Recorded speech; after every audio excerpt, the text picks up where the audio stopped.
ADAC-Verein. Wir sind seit 2018 in Dortmund aktiv. Ist eigentlich aus dem Hobby heraus entstanden, dass man gesagt hat, es macht nicht nur Spaß, irgendwo auf dem Sandberg über Hügel zu springen, sondern dass man halt wirklich sagt, man möchte auf einer Rennstrecke fahren, auch mal gucken, wird man besser, wird man schlechter.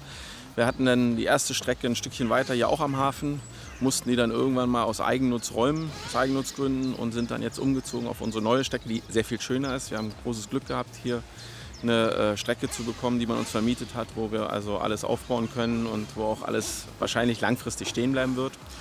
Und es ist so, dass wir hier primär im Offroad-Bereich fahren, im Maßstab 1:8. Wir fahren Nitro-Verbrennerfahrzeuge wie auch Elektrofahrzeuge, und wir haben zusätzlich 2 sogenannte Crawler- oder Scaler-Strecken, wo man also mit sehr detailgetreuen Fahrzeugen im Maßstab 1:10 in der Regel im Offroad-Bereich fährt, wo es aber nicht um Geschwindigkeit, sondern um Geländegängigkeit geht, um originalgetreue Fahrbilder, um möglichst originalgetreue Fahrzeuge. Das ist also da das Ziel.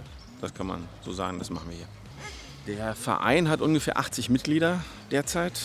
Wir haben einen sehr, sehr starken Zulauf momentan, sodass wir jetzt schon langsam die Bremse anziehen, damit man sich nicht zu sehr auf den Füßen steht.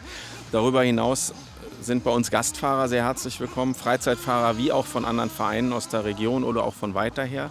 Und an so einem Wochenende, wenn schönes Wetter ist wie heute, dann haben wir hier schon mal auf der Strecke so 40 bis 50 Leute, die in der Spitze hier sind. Und gleichzeitig auf der Strecke, also hinter uns ist ja die Rennstrecke, haben wir so in der Spitze 18 Fahrzeuge. Dann ist es aber auch wirklich schon Berufsverkehr.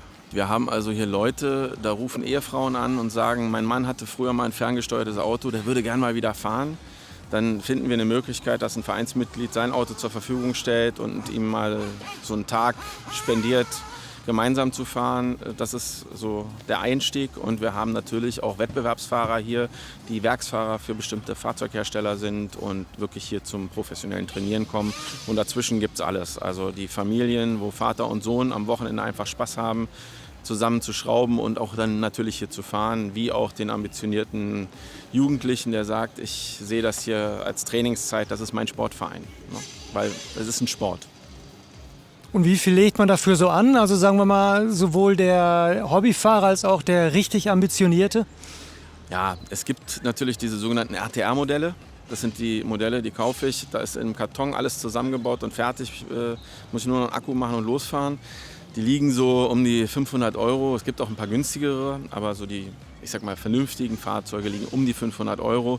Wir empfehlen aber eigentlich jedem ein paar Euro mehr in die Hand zu nehmen. Und sei es ein gebrauchtes Fahrzeug, ist immer noch besser, weil die Langzeithaltbarkeit einfach sehr viel besser ist. Ich habe viel mehr Einstellmöglichkeiten, weil ich stoße sehr schnell an meine Grenzen, wenn ich im Spielzeugbereich bleibe. Und 500 Euro sind ja auch viel Geld. Und in dem Fall geht es hoch bis zu was für einer Summe? Also ich sag mal, es kommt immer noch darauf an, was man so dazu braucht. Es ist nicht nur das Auto, die Akkus und die Fernsteuerung. Dazu kommt natürlich Werkzeug, man muss Taschen haben, man muss, wenn man Verbrenner fährt, ein Nitro dabei haben. Man braucht Ersatzteile, man will auch mal eine zweite Karosserie lackieren. Also summa summarum muss man rechnen, unter 1.500 Euro. Wenn man wirklich vernünftiges Material haben will, wird man nicht wirklich auskommen. Dann hat man allerdings alles. Dann hat man Werkzeug dabei, hat man das Fahrzeug dabei, hat die Steuerung dabei, hat Ersatzteile dabei, dann hat man alles. Und Faktor Zeit, wenn man sich so richtig hier reinfuchst, wie viel Stunden investiert man dann in der Woche für sein Hobby? Ja, es gibt also die Profis unter uns, die sagen immer, man schraubt und putzt so lange, wie man gefahren ist. Ich halte das ein bisschen anders. Bei mir ist der Anteil am Fahren deutlich höher als am Schrauben.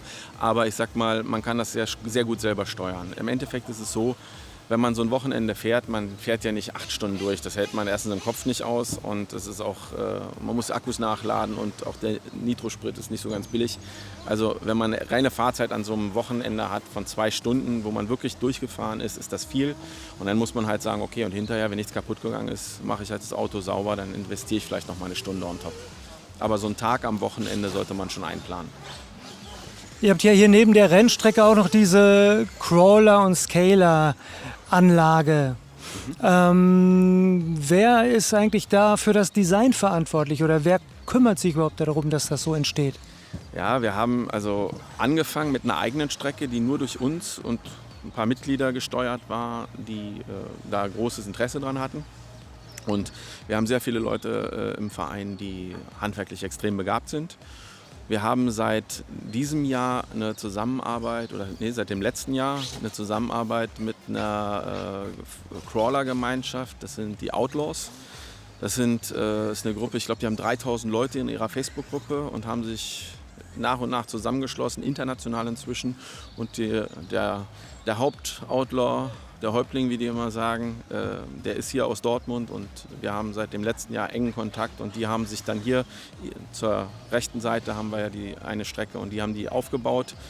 Das war vorher nur ein Haufen mit alten Bäumen und altem Gestrüpp und da ist jetzt diese Crawlerstrecke entstanden und die sind auch primär dafür verantwortlich, natürlich immer in Abstimmung mit uns im Verein, was die da aufbauen und wie die das aufbauen. Aber die sind so gut, da müssen wir nie viel reinreden. Die sind mit super viel Enthusiasmus und Spaß dabei. Gibt es eigentlich bei euch, beziehungsweise trefft ihr euch nur hier an der Strecke oder gibt es ein Vereinsleben jenseits der Strecke irgendwie noch? Oder wird es das nach Corona geben? Also absolut, da entstehen tiefe Freundschaften. Wir treffen uns auch natürlich immer Corona-konform, auch während der Lockdowns zum Schrauben. Ja, weil nicht jeder hat die gleiche, also ich habe 2 linke Hände mit 10 Daumen dran, bin froh, dass ich Unterstützung bekomme. Und so geht es, glaube ich, einigen im Verein. Also man schraubt zusammen, man fährt aber auch mal woanders hin, auf andere Strecken. Man fährt auch mal zu Wettbewerben zusammen, man fährt mit, man guckt sich das nur an. Einer fährt und die anderen unterstützen, einer schraubt für den anderen oder man dreht für den das Auto um und tankt nach. Also es ist wirklich ein sehr, sehr kommunikativer Sport. Gibt es eine Promillegrenze an der Strecke? 0,8. Aber wir haben auf jeden Fall Geschwindigkeitsblitzer hier vorne auf der langen Gerade. Darf keiner schneller als 20 fahren. So, alles in Ordnung. Dankeschön. Danke.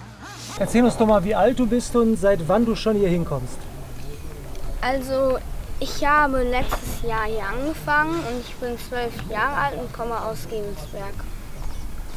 Und bist du jedes Wochenende hier oder wie viel Zeit verbringst du hier? Ich bin hier eigentlich jedes Wochenende. Und hast ein eigenes Offroad-Auto auch?